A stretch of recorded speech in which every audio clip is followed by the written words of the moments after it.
আমরা যাচ্ছি নালায় জল দেখতে বন্ধুরা। দেখো আমার আগে আমার মেয়ে চলে আসলো। মাম্মি আমার কোলে আসো, বর্ষা বেজে না মা। নালায় যাচ্ছি। ও আবার বলে দেখো যা নালায় যাচ্ছি। বর্ষা এসে জম্বে স্লিপ রাস্তা। দেখো নালাইছি, দেখো নালাইছি। বাবা কত জল হয়েছে দেখ। তোমাদেরকে এর আগের ব্লগে আমি দেখিয়েছি নালায় মানে শুকনোর সময় কত কম জল ছিল। হ্যাঁ ঠিক আছে, এবার তুমি চুপ করো।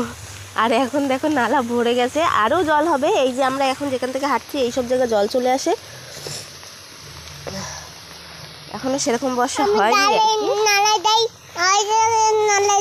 এই যে খেলার মাঠ, এগুলো সব জলের তলায় থাকে।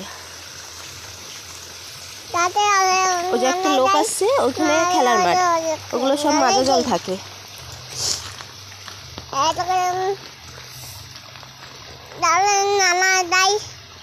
কত স্রোত, ওই পাশে বড়ই গাছটা সব গেছে।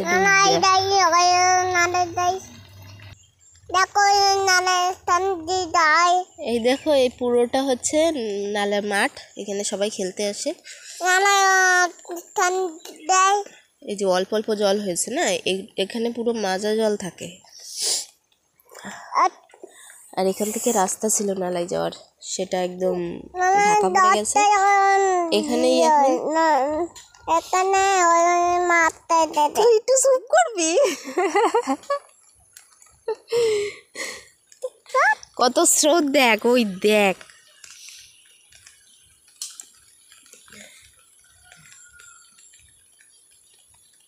এখানে এখানে এখন দাঁড়ালে আমরা ঠাই পাবো না এই জলের মধ্যে।